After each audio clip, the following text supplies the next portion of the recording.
본 영상은 유튜브 채널 KRTV 뉴스에서 제작하였으며 도움이 되셨다면 좋아요와 구독하기를 눌러주세요. 감사합니다.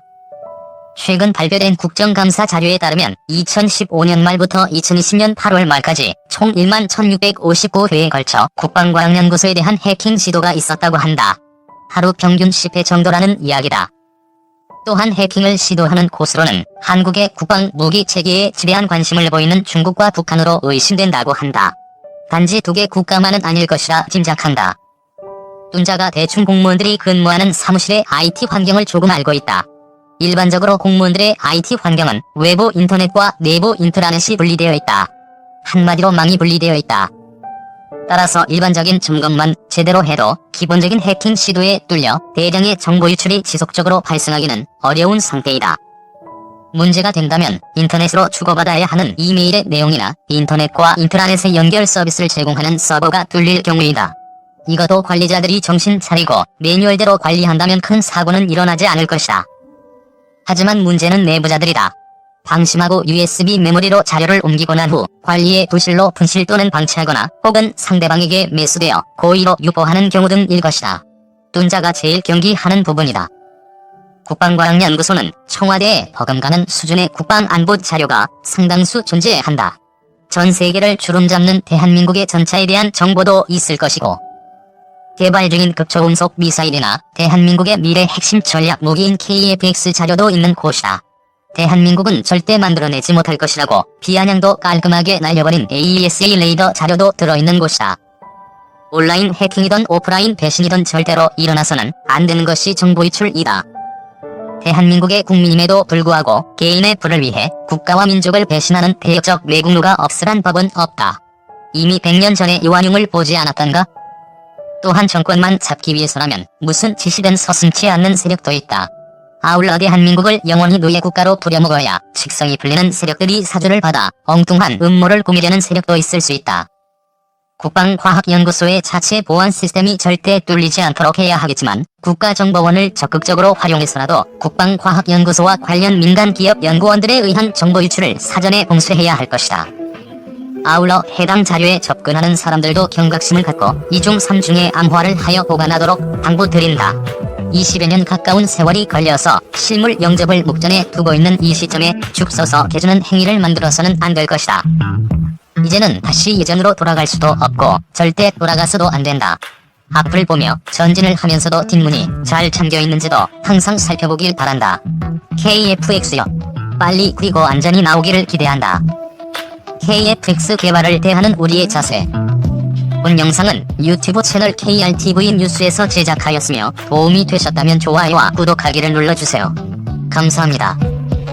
KF-X 개발이 현재까지는 순조로운 모양입니다만 그러나 향후에 굉장히 많은 난관이 도래할 것입니다. 제가 예상하는 미래는 이렇습니다. 카이는 열심히 모든 내공은 다 털어서 개발에 열중할 것이고 마지막 조립까지도 순조로울 가능성이 큽니다. 그리고 급기야 시험 비행까지 성공할 것으로 보입니다. 아마도 일정을 당길 수도 있습니다. 그러나 그 다음부터 많은 난관이 도래하게 됩니다. 시험 비행이 돼도 실험과 수정 기간이 넉넉히 2년 정도 잡혀있는 것 같습니다만 제가 보기에 그 기간이 충분하지 않습니다. 비행기를 실험하면서 굉장히 많은 문제점들이 나타나게 되는데 소소한 것들은 고치면 되는 것인데 문제는 아주 심한 난관이 도래된다는 점입니다. 심한 난관 중에서 근본적으로 기체를 손대야만 하는, 즉 근본적으로 재구성해야만 되는 경우도 생길 수 있습니다. 이 경우는 다운그레이드로 낮춰 잡아야 합니다. 날개 형상을 바꿔야 한다든가 내부 구조를 바꿔야 한다든가 하는 겁니다. 그런데 아마도 순조롭게 해결될 가능성이 큽니다.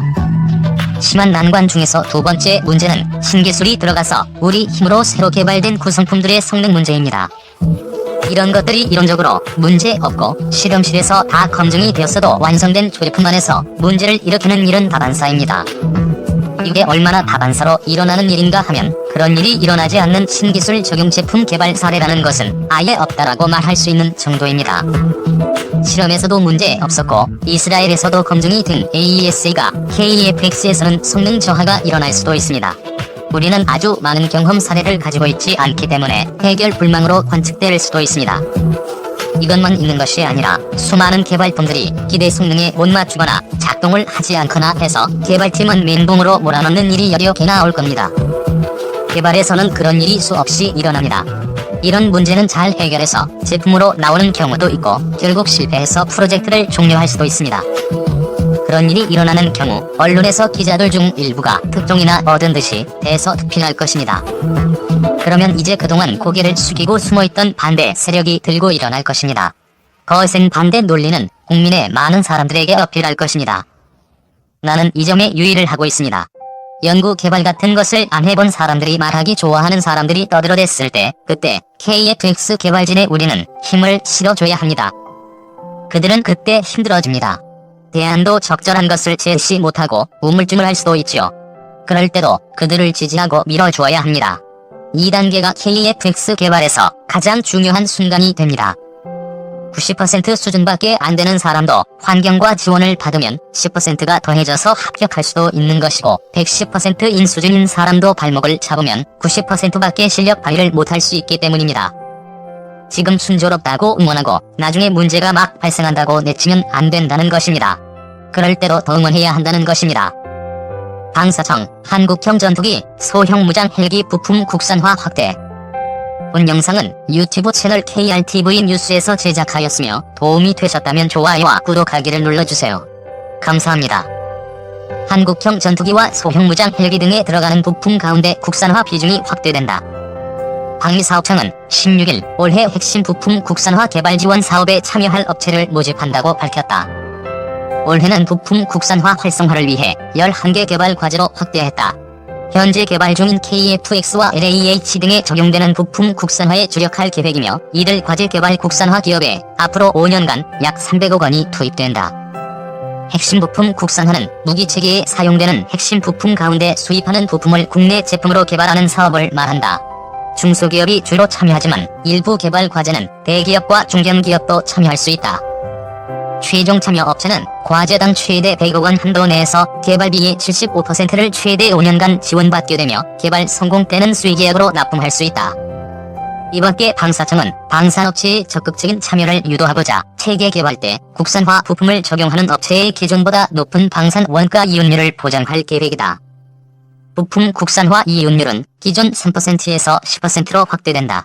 방사청은 지난 2월 방위산업 육성 및 발전에 관한 법률 제정으로 부품 국산화의 법적, 제도적 기반이 마련됐으며 앞으로 핵심 부품 국산화 사업을 더욱 확대할 것이라고 강조했다. 올해 핵심 부품 국산화 개발 지원 사업 과제 및 참여 업체 모집 공고는 방사청과 국방기술품질원 인터넷에서 확인할 수 있다. 다음 달 18일까지 신청을 받아 6월 중 최종 참여 업체를 선정할 방침이다.